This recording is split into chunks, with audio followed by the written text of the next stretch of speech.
The broadcast is now starting. All attendees are in listen-only mode. Hi, everyone.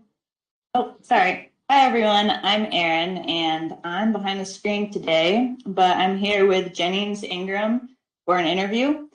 And I work with Wayne, Mark, and Arib as part of the EAT community, which is a platform to bring environmentally minded entrepreneurs together to share and learn from each other. So thank you so much for joining us. And please type any questions you have in the box and we will try to get to them. And Mark, you can interrupt at any time to ask those questions. So let's get started. We are so excited to speak with Jennings Ingram, who is a consultant in food forest creation and green lifestyles, as well as the creator of the Regenerative Revolution podcast. So welcome, Jennings. Thank you so much for being here. Oh my gosh, thank you so much for having me. I'm happy to be here with you guys. Thank you so much for being here.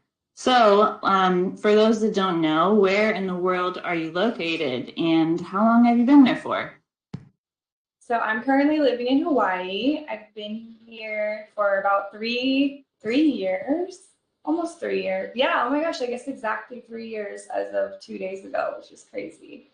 I moved here right before COVID happened, actually, which was an interesting whole process. And I've built up my business over here of consulting and helping people with their gardens. And I started the podcast here. And because of the history, I think, of Hawaii and the kind of consciousness here, which is very about like caring for the Aina, the earth, and obviously, maybe not obviously, a lot of Hawaiian culture was completely based around like communal land stewardship and their spirituality and everything totally woven into that. And you can really feel that here. So yeah, that is where I'm at. That's great. That sounds like a wonderful place to be. So when you're not working, consulting, what do you like to do for fun? Well, a lot of what drew me here is the nature. So definitely being in nature. I'm super into swimming and hiking and go and help friends in their gardens. And yeah, I've been doing some volunteer work for the past year, working on the Ram Dass Haunted on Maui, their temple gardens, and getting the food gardens going there, which has been really good. Save, and it's been fun to be part of the satsang there. And yeah, so mostly those things, still nature things. That's cool. I really like nature as well. And it's nice that you can volunteer and give back to something that you love so much. And that's kind of what your work does as well. Yes. Specific question to your region. Being in Hawaii, are there any benefits or constraints compared to other geographical locations regarding permaculture techniques that you use, such as physical or weather related, or anything interesting or specific unique to being in Hawaii? Sure. Yeah. We have, the soils are very young here. It's very volcanic. I mean, obviously, like it's a chain of volcanoes. So there's definitely a challenge with like building up soils and things like that. Also, we get a lot of rain.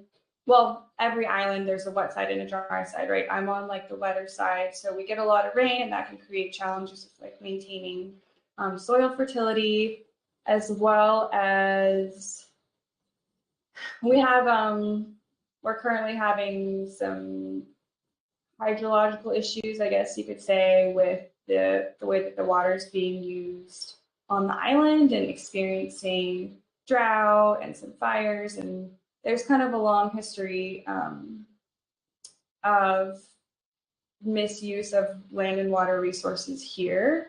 So that's a challenging aspect, as well as I think, I won't go into the whole history of it, but I'll leave that there. And maybe I could just give you guys an overview of kind of the arms of what I'm doing. So for people who aren't familiar, Yeah, sure. Yeah. So the first thing that I do is I host a podcast. So it's called the Regenerative Revolution Podcast. And the goal when I started it, and still, is to really explore this movement, right? Because the regenerative movement it's a whole, it's like if you're familiar with the term of like energy descent culture, or the way that society has kind of been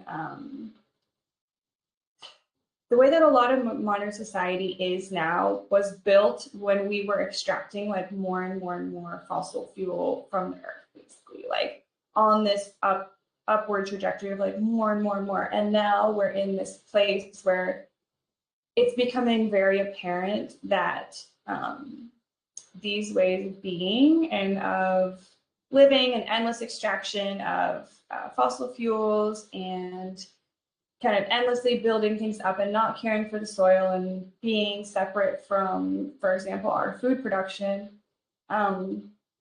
those things don't work. And if we continue in that way, humanity won't be able to survive on the planet anymore. And that can be grim to think about, but what's actually so refreshing, and the angle that I like to take with it, is it's a huge opportunity for doing things differently and doing things in a way that actually works with these biotic systems of the earth. There's some crazy birds, so you might hear them. So that is what the podcast is doing. We're highlighting people in this movement who are approaching this challenge in a way where they're able to have success, where they are, through whatever approach they're taking, they're able to make a large positive impact and inspire other people, and who are growing this kind of movement that is now essential as we transition our culture. So that's a podcast, and that's why I started it, and that's the consciousness that it's coming from. And it's so much fun. I love all my guests. We're on season 2 now, so it's still pretty new. But there's just endless amazing people to interview who are passionate about this work, who want to see us be in right relationship with each other and with the planet, and who are creatively making livelihoods in that way. And that's like the vibe that I really resonate with, and that's what's going on there. And so there's that. And then I also do like consulting. So for people who are wanting to transition their lifestyle in some type of way to their lifestyle, their landscape, whatever they have available to them. You know, everybody's situation is completely different. Or if they're wanting to create a business in the regenerative field, there's so much out there in terms of resources, information, people to get connected to. And so I kind of act as like just a conduit for people who are wanting to, do everything from grow their own food to maybe start a business in this arena. And that's really fun and really rewarding. And then I also, here in person on the island, I've got a group of women that I work with helping to create and maintain their food gardens. So that's really fun to see, you know, like when I think of gardens and food forests, it's like this process where we get to literally manifest, like have a vision in our head and like see it grow and come to life. And so that is my in-person work here, which has been so fun and really rewarding and just so amazing to be able to be part of feeding the community here. Okay, and then last thing is I help with social media and content creation for obviously for myself and my own work, but other businesses and groups who are part of this movement and are wanting to have a solid digital presence. That's you stay very busy, and Yeah. I've seen your podcast, and it's very thought-provoking and really great stuff. So, yeah. So, for those that may not know, would you mind describing, like, giving a rough definition of regenerative movement or regenerative practices? You kind of touched on it. Yes, totally. So, like I was mentioning, the way, so not in all of history, right, but in modern history, like since the agricultural like revolution, I guess, started happening, we have interacted with the earth in this way that is or increasingly, not the whole time, right, but increasingly it's not reciprocal, right? So we're like taking, but we're not giving back. And when we think about nature, the way that things cycle, like even if you think about the water cycle, you know, it's like it's the full cycle, right? Or a bank account, like we withdraw and then we deposit, and we withdraw and then we deposit, and without the full like circular cycle, the system breaks down. And so that's what we're seeing in terms of a lot of the way that food is grown and the way that we are working with fossil fuel, for example. So instead of like, okay, this is a little bit extreme, but one example is like I read an article recently that described a lot of modern society as a death cult, which it sounds a little extreme, but in a lot of ways it kind of is, because it's like we buy things that are produced in extractive ways, and then we use them up and then we throw them away or whatever, And so in that way, we're just extracting, but we're not putting back. So when we talk about regeneration, we're talking about working with the full cycle, like replenishing the full cycle, the full water cycle, the full cycle of organic material, things like that. And it's a little broad, I suppose, but that's great. Yeah, a concrete example would be composting, right? Like ideally you get food, ideally the food is like grown from your garden.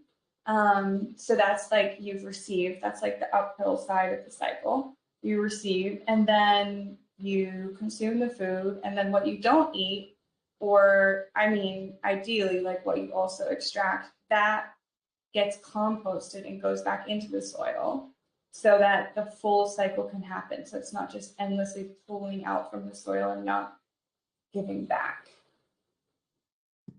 Right. So would you mind kind of going into more detail on the types of regenerative and sustainable permaculture farming practices that you're implementing and finding success with? Like, are you using animals or whatever you want to disclose? Sure.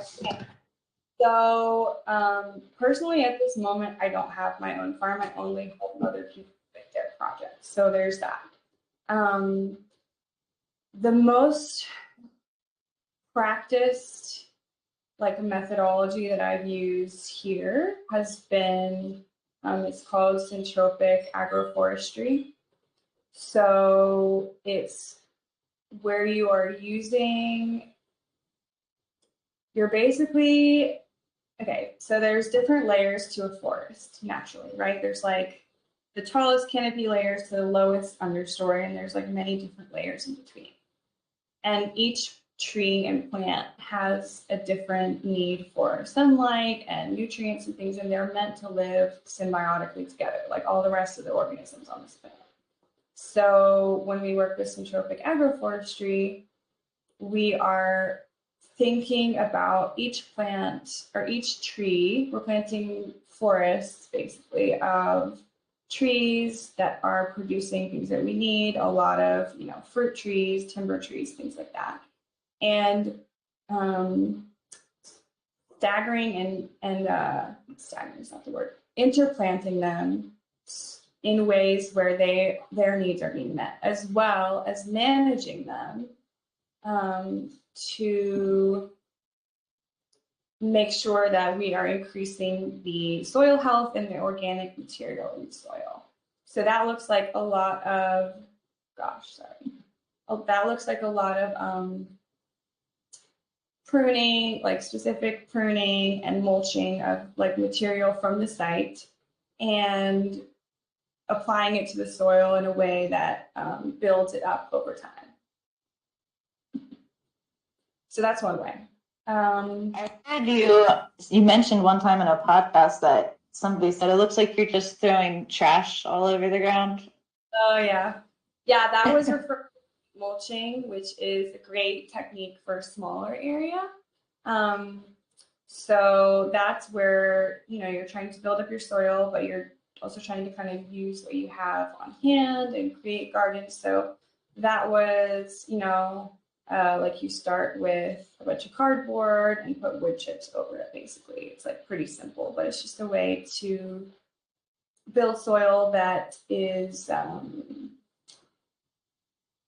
it doesn't require you to like rip up the ground or anything like that. It's like So, and gosh, but I would love to work more with animals and things.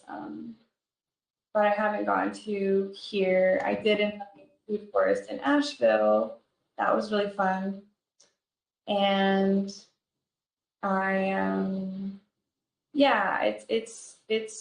we also do like just normal, fairly normal, like vegetable gardening things here too, because people are into that and it helps to feed the community. But I also try to emphasize working with and planting native plants, like the Hawaiian root crop called kalo or taro, which is actually part of the creation story of humanity for the Hawaiians. And it's an amazing food plant. I should have like grabbed a leaf for you guys, but it's basically immortal. Like you can plant it once and then you harvest, like the root is the part that you harvest, and when you harvest the root you cut off the top and replant it, and you can do that like basically forever. It's really amazing. How do you eat taro? Oh, you cook it, you pressure cook it or boil it for, if you have a pressure cooker, it's it's less than an hour. If you're just straight up boiling it, it's like more than an hour because it has oxalates in it, so you can't eat it raw. It will like destroy your body. But so you cook it and then you can make it. Then it becomes kind of like a potato, and you can make it into like burgers or mashed potatoes or like things like that. Okay. Yeah. Safe to say that taro is your favorite plant that you find most enjoyable, or your favorite crop? I actually am more of a fan of cassava because I just really like it, and it grows in really gnarly soils.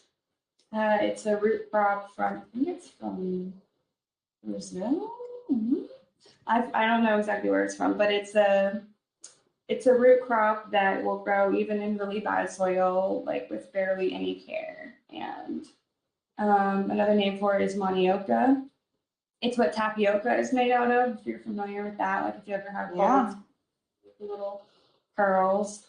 And it grows these like, kind of just looks like a tall stick, but it has these like huge roots that grow under the ground. Like they're almost like massive potatoes, and they are super delicious, and they're really amazing plants, and they're super easy to propagate as well, which is another thing that I think is really important, is like things that are easy to grow, that you start seed every year, perennial foods.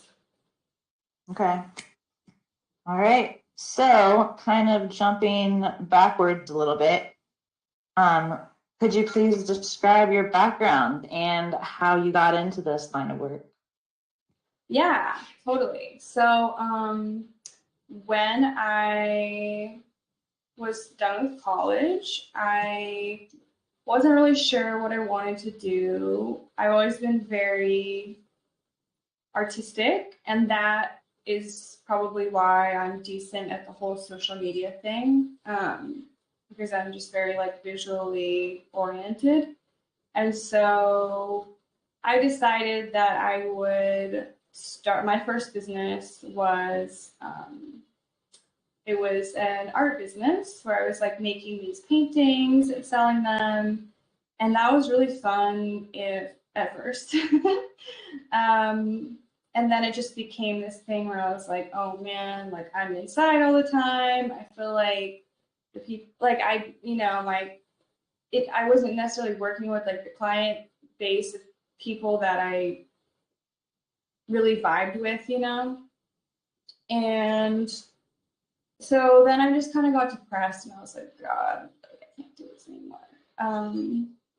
And so then I was just like wandering around online and I saw the term food forest, which I hadn't come across in college. And I was like, what is this? And so I started to research and become interested. And I realized that the way that, like, if you've ever seen the movie Willy Wonka and the Chocolate Factory, like where they're coming out, there's that scene and they're coming out into his like whole chocolate forest kind of, and where they're like going around eating everything, and they're like, oh my gosh, this is amazing, and that was really like it really made an impression on me. And then when I came across like food forestry as a thing that people did, I was really amazed and like, oh my gosh, this is why I saw this movie. I feel like it's because this always stuck with me, and you can actually create this in real life. And like, why didn't I know about this? And so I just became really fascinated. It was just one of those things. Like, I don't know if you guys ever have moments where something will just happen, or like something will happen. You'll meet someone, or you'll go somewhere, and you just like feel intuitively like there's something for me here. And that's how I felt when I found this work. And I mean, I didn't even know it was like something I could do, right? I didn't even know it was something that I could ever make any type of career out of, or that other people would be interested in, but I was interested in it. So yeah, I just started to kind of like ravenously study it and watch all the Bill Mollison lectures that I could, you know, got into permaculture, which I don't actually describe myself as like a permaculturist now, because permaculture is like, it's just a little limiting, you know, like it's, and also somewhat controversial depending on who you talk to. And my goal is just to help humanity get back on track with working with nature in a sane way, growing food, restoring the natural cycles. That's it. I don't feel the need, like, I don't need to attach any type of particular labels to it, although I do like food forest, you know.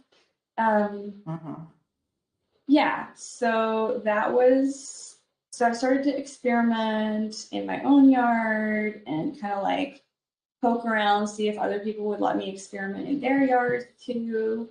And that was fun. And then I decided to take my permaculture design course, which I took at this place called Earth Haven Eco Village, which is outside Asheville.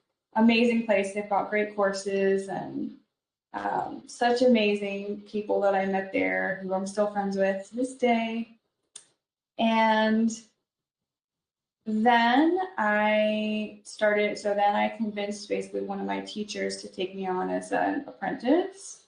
So I would go around with him to all his consultations, you know, going to people's properties and who wanted to start doing this type of work. And I would go with him and I would like take all these notes with everything he said to people to recommend to them. Then I would type them up and send them later in photos and stuff. So I really got to learn a lot that way.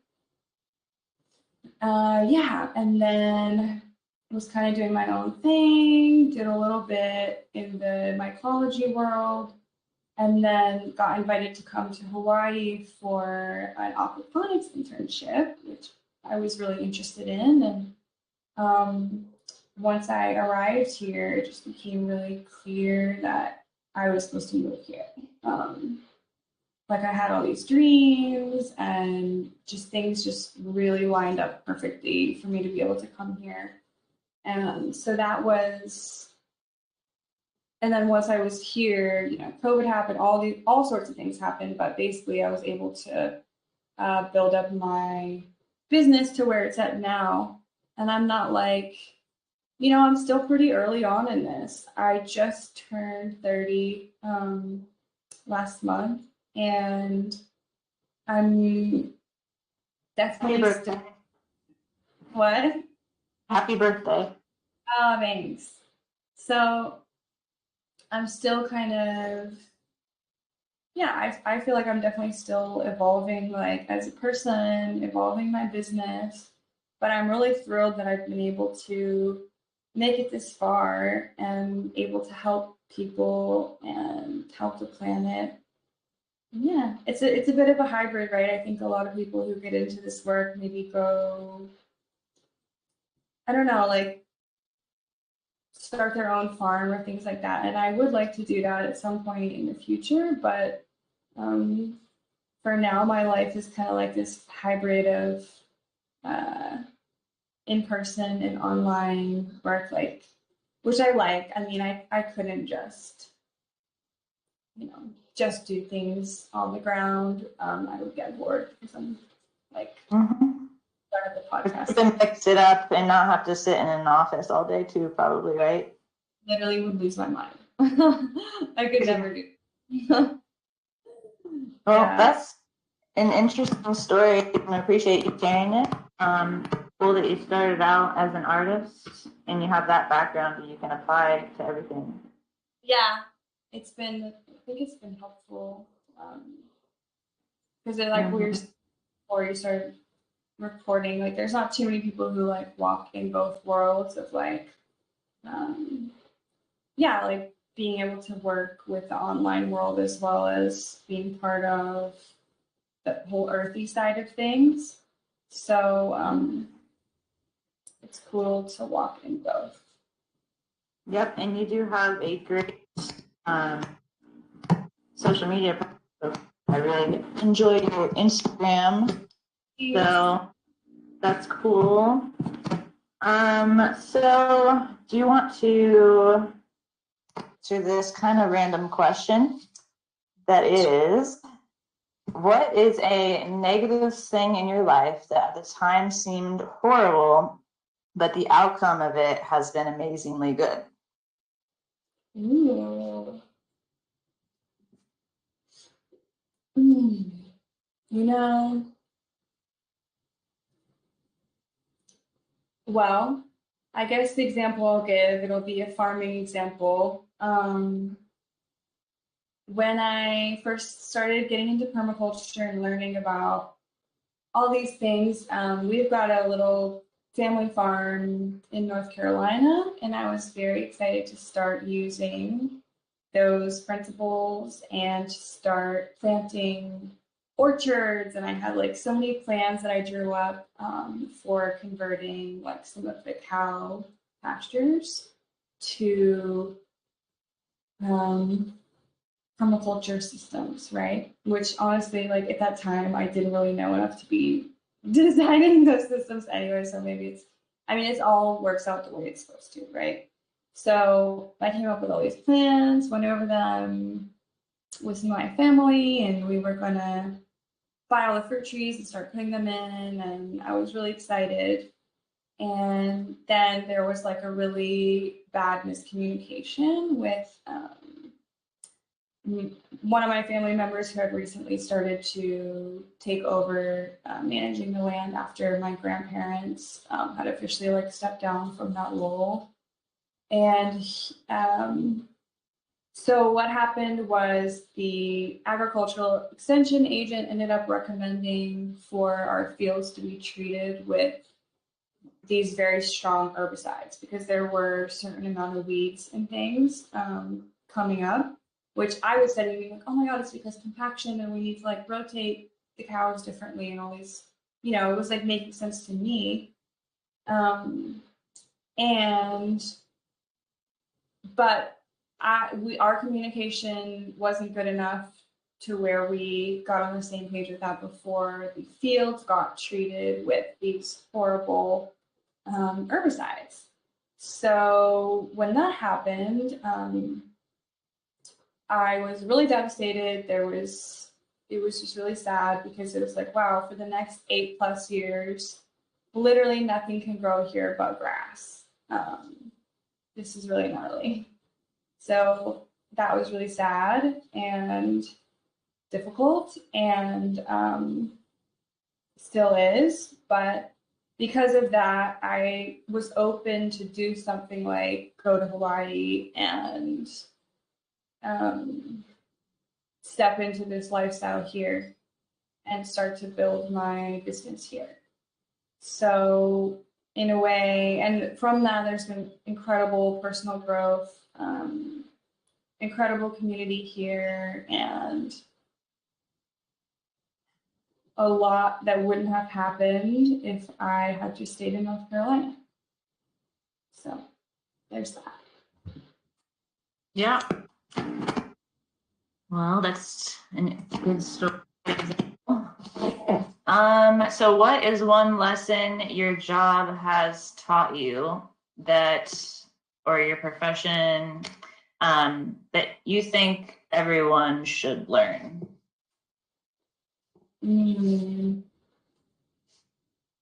Communication was a theme from the last story. Oh my God, communication, yeah. Gosh, you know, there's so many. I think I guess the way I would distill it would be, we need to look at the whole picture of what's happening in any situation. So, especially if we're approaching things, trying to make things better. So, for example, in the example of my family farm, like, there's the knowledge, there's the resources to get the trees, there's people to help, but that communication element and that ability to have that that info flow wasn't there. And so because of that, the system doesn't function, right? And I think even on a consumer level, for people who are thinking about, if you're even just going to the grocery store, like, where am I going to get my food from this week? If you think about what's the whole cycle, right? Like, if you are going and buying some miscellaneous, like, turkey in a package, say, it's like, okay, what's the whole life cycle of that, right? It's like, there's a lot of different intervals of things that are likely causing harm, right? Like, the way that the birds are raised, like their life cycle, the way that the workers working with them are treated and paid. A lot of this, there's a lot of like social justice that comes into this work when we think about workers not being compensated fairly, not having good living conditions, the use of like immigrant labor, and importing, like, the whole chocolate industry, for instance. Like, I don't even get me started, but it's just, we have to consider like the welfare of all of the whole cycle of life when we make decisions. And I feel like communication is such a huge theme with that too, because a lot of why people don't know about these things is because there isn't clear communication about them, right? There's like these companies that have so much money who are putting forth their narrative of like, oh, and then there's not adequate communication of like, oh, this is, or education of like, oh, this is actually the full picture of like what you're buying. It's releasing this much carbon and it's creating this much social impact. And yeah, so I think thinking about the picture of things more fully. And that's kind of what you are doing with your podcast, is you're putting that alternative narrative like out there for people to access, and it's free too. The podcast is, so there's the education component of what you're doing too. Yeah, So absolutely. Education is huge. You know, if we're not even aware that things can be structured differently, then they won't ever be structured differently, right? Like education. And I see that too in like different, the people that I've, like, part of the reason why I'm doing this the way that I am is there's so many amazing people who I've met through this movement and this work who are like so, they're just on it, and they have such a broad understanding of everything, but their reach is quite limited, and the amount of people who can learn from them is quite limited. And because they, you know, will only teach in-person classes, or will barely ever teach at all, or only within their biographical region, or things like that. So part of this is to try to amplify this work, so that it's accessible and appealing, and can be present in the narrative of culture. So another question: what would you say is the biggest obstacle preventing others from switching from conventional agricultural practices to more regenerative and sustainable ones? And I know this is a loaded question, but take a stab. Don't have a ton of experience like helping large farms to switch their organizations, right? Like, so it's not something that I'm super qualified to speak on, because I haven't lived that. I would be really interested in trying to being part of that. And I've talked to people about those types of things. I mean, I think a lot of it that I've heard of is like the money, right? It's like, because when you switch, based on, like, this is my understanding of things that I've heard, not from my personal experience, but when you switch from the conventional to the regenerative organic cover cropping, using compost, these things like, or even switching over, for example, to tree crops, which are longer lived but take several years to have a yield. There's this gap in years, like, where you're not making money so much. And so for a lot of people, that makes it not feasible really to switch, because under capitalism, we all have to continually, pay our bills and generate money, or most of us would like starve, right? So it's an interesting thing trying to bring this work together with the work of, or with the under the conditions of capitalism. That's a huge, and honestly, what I've seen is it means that this work is mostly accessible to people who have more resources. Doing this type of thing is accessible to people who have more resources and who are motivated to do this type of thing, which is sad, but. Yeah, that's a great answer. So, would you want to share some of what you're doing with the women's gardens, or are they farms or gardens? Food forest, like a hybrid. Like, most of them have areas where we have like tree crops, and then more of like a vegetable garden. Yeah, I could share about one project that I've been working on together with other people, right? Like, that's an important thing to note, is that this is a team sport, right? This isn't like someone alone doing these things. It takes manpower, and it takes coordination. and it takes resources, which is, again, why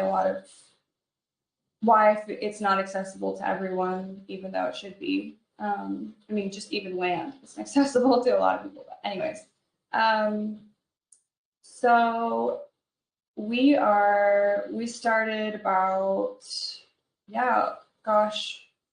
over 2 years ago with just what she had, working together with some other people and basically planning to transition. It's about 4 acres, but not all of, we're not doing all, I think one of them is like, or the area is probably like, I don't know, an acre total. Together with my partner at the time, we put together a kind of like a layout, a game plan for moving the system into a more productive direction, adding a bunch more fruit trees, and she's got a family, which is really amazing because her kids get to grow up with this amazing food forest garden. Like, it's kind of like a living temple, sort of. Like, that's the vibe, is it's very like sacred. And over the past 2 years, the progress has just been incredible. I mean, I wish I had images to show you guys, but it just went from a couple fruit trees and vetiver pretty much to like so many perennial greens, tons of different fruit trees, areas for growing veggies. She's also really into medicinal herbs, so they're doing a lot of medicinal herbs, and put in a new part of like this trail system. And again, like, it's a team effort. Like, I've just been a small part of that, but it's been so amazing, and it's just so gorgeous. The way that nature responds when we actually work with her in the way that she wants to be worked with is just like the most gorgeous thing. And they've got so much food now. She is always giving me cassava, and some of the fruit trees are starting to fruit, and it's just a really amazing transition to have been part of. So that's my favorite project. That is awesome. I would love to see it. Do you have pictures of that on your Instagram or anywhere? No. Everybody feels different about sharing their work, and so it's important to always, respect. And if people don't want things photographed, and that's okay. Right. Yeah. Well, at least she gets to experience it in person. Yeah. All right. So, how about what a typical workday looks like for you? Sure. Yeah. So usually, so it depends. It's different every day of the week, but a general rhythm is the first half of the day, I will be at a property doing, gardening or picking out plants or designing new areas or whatever it is. First half of the day is like is on somebody's property. And then the second half of the day, I will be working on either the podcast or helping some of these other organizations with their social media or doing consulting. So it's kind of like a 50-50 type of a rhythm. Mm-hmm. That sounds like a nice balance. It is a good balance. Yeah. So how did COVID or the pandemic, how did that affect you in your business? Well, when COVID happened, I had only been here on the island for about 6 months, and I was living at this permaculture farm here. And so in a way, it was a good place to go through those early stages of COVID when, no one left their house. And it was really scary because we were together in our little pod in the jungle, and we had a ton of food plants all around us. So it was actually like a protected little bubble. But at that time I wasn't working. I didn't have this other stuff going. The structure that we're talking about has just emerged in the past 2 years.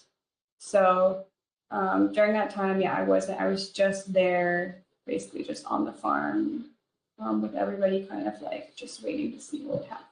We didn't even have like regular internet or anything. Oh, wow.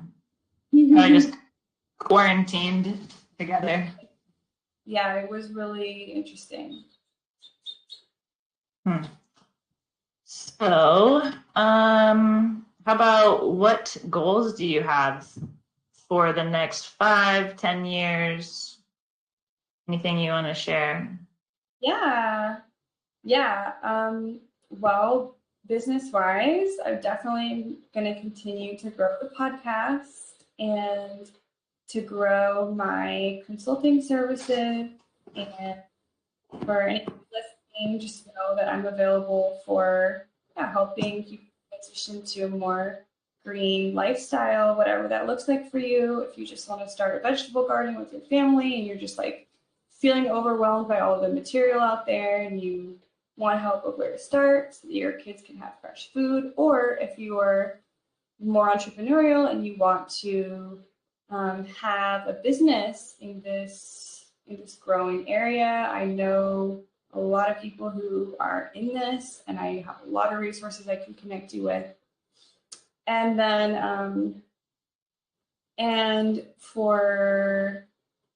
I'm also really wanting to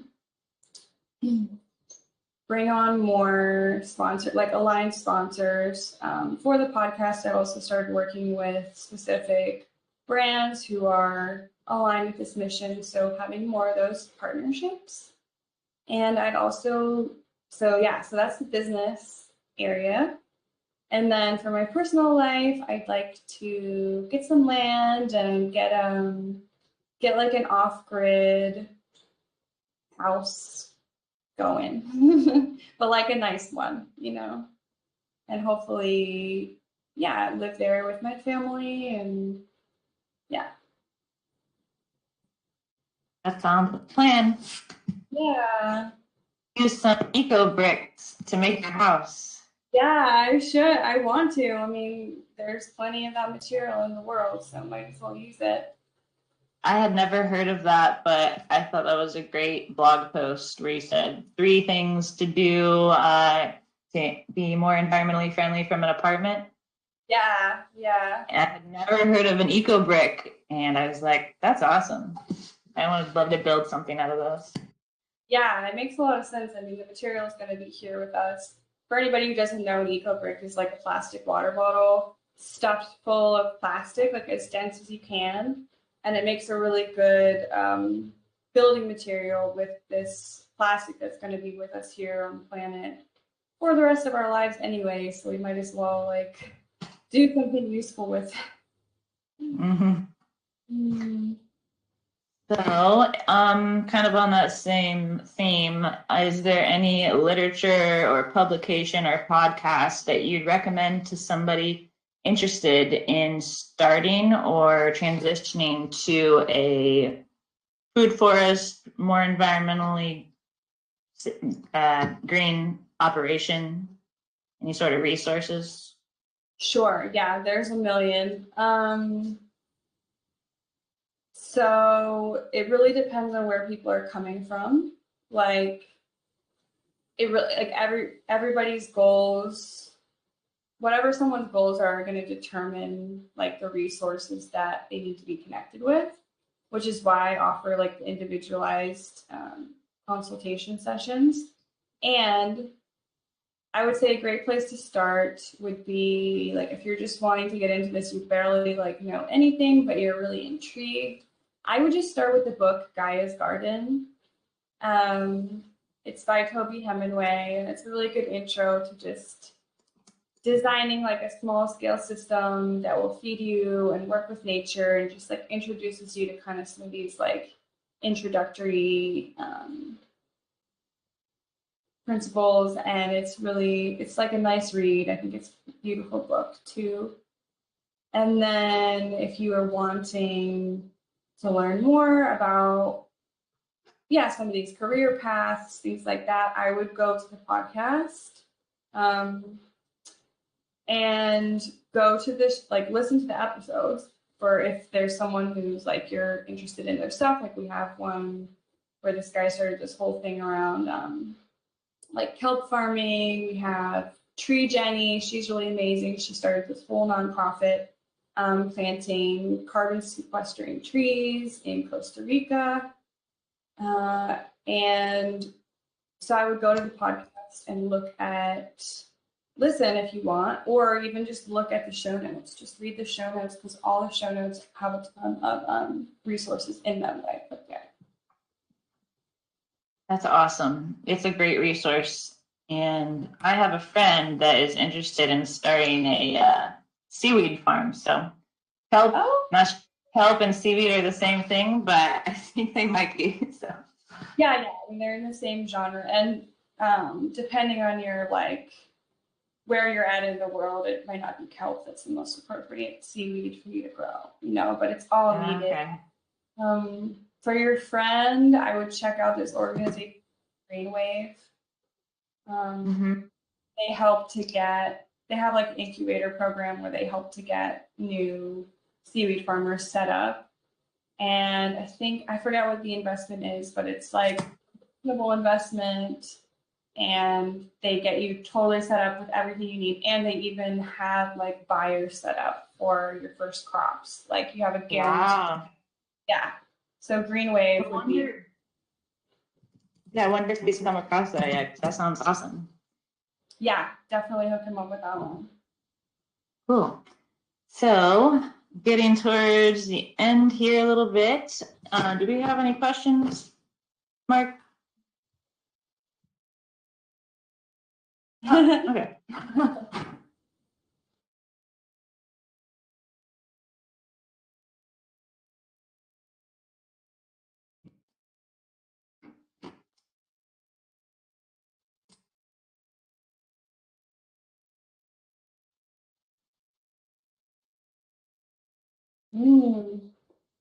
I mean, everybody stands out. That's why I asked them, right? We've got an upcoming episode. I think it's going to be the next one that I release with this guy, Zach Weiss, and his organization called Elemental Ecosystems. And they are doing this really important work of regenerating the water cycle.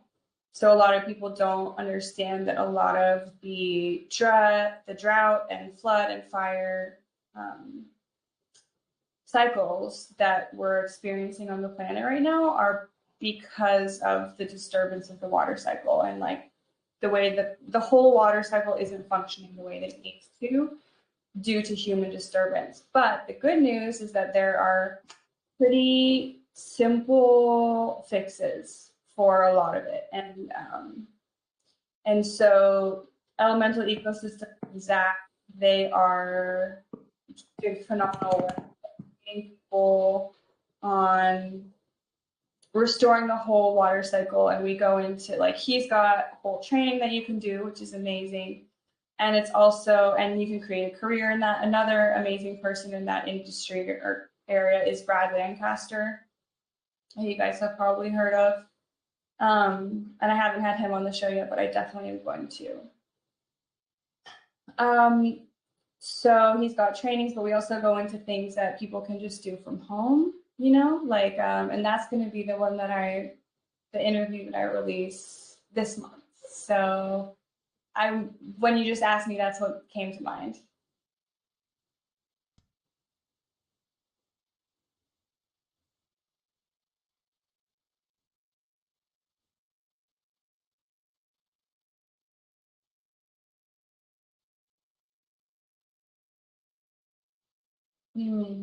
Yeah. I guess,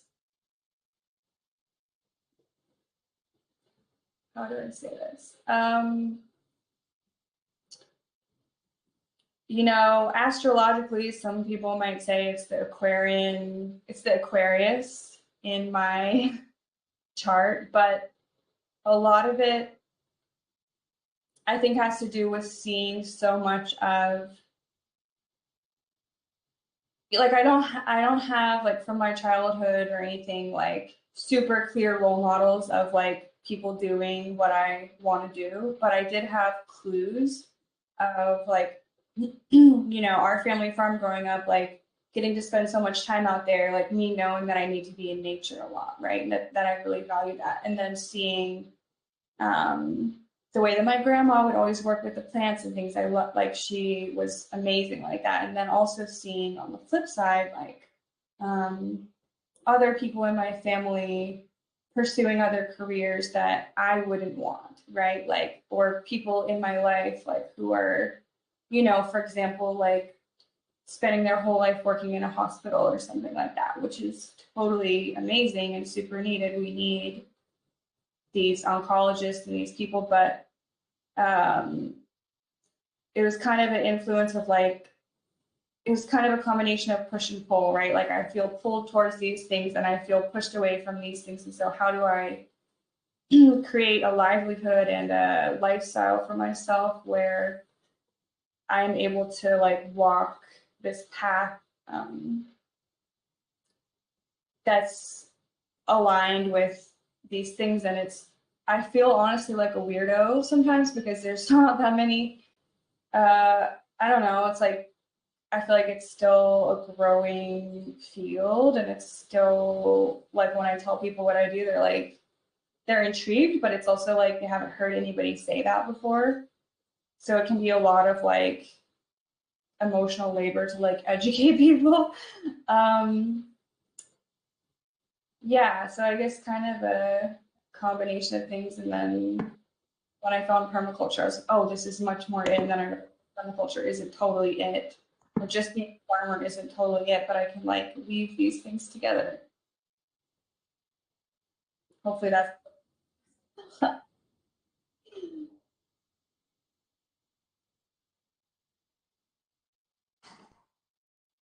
Okay.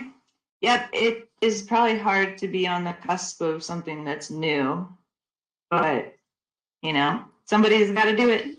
old, So, right? Maybe, but it's old. Like, humanity used to live in symbiosis with nature, or we wouldn't even have made it this far, right? Like, mhm. the original people of the United States, for example, before it was the United States, like America, what we now know as America, the Native Americans, like, had such amazing ways of working with the ecosystems and the earth. And they there's so much culture that was based around, like, you know, ancient Minoan culture, for example, based totally around nature and the worship of the goddess being the life force that is embodied by women and by nature. And so it's new now, but it's old. Right, that's true. And I really like what you said in, I think it was your first episode, when you were introducing yourself, and you said that when you first learned that you could be a positive impact or a positive part of nature, that was a big realization to you. And I really like thinking about it in that way too, because usually it's the opposite. To be, like, be integrated in the system, like, yeah, that would be great. Yeah, like, my most recent episode is literally about, like, was interviewing these amazing people from New Zealand on the subject of, like, redesigning ourselves into the landscape, because we're meant to participate.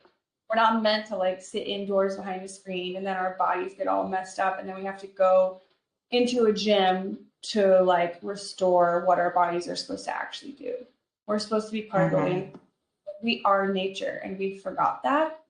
But we have to remember in time. And that's, I feel like, why I'm here on this planet, is to help us remember that and get back to that basically before it's too late for our species. Not to be grim. But yeah. Right on. Okay, so is there, we're getting up to the end of the hour, so is there a question that I didn't ask that you wish that I would have? Or, and how would to that question? Yeah, I would just say, if people want to connect with me, I'd love to obviously direct them to the podcast, but I'm also, which is the Regenerative Revolution podcast. You can find it on Apple Podcast or on Spotify, but I'm also very available via email, which is just Jennings, Ingram, JENNINGSINGRAM @gmail.com. And you can also reach out to me on Instagram at Food Forest Goddess. And yeah, I'm here. I'm here for people if they need help, if they have suggestions for the podcast or for projects, or if they need help with, bringing their business online in terms of like having a online presence for their work with the earth and things like that. I'm available for people, and I just want people to know that. Yep, she's got a great podcast, so definitely check that out, everybody, if you haven't already. And yeah, I think that we're good to wrap things up unless you have any final thoughts. But thank you so much for. Oh, thanks for having me. Thank you guys so much for doing this, and I'm here for anybody who wants to reach out. Awesome. Well, it was a pleasure speaking with you, and thank you so much, Jennings, and thanks everyone for joining us. And Mark, you can take us out. Bye.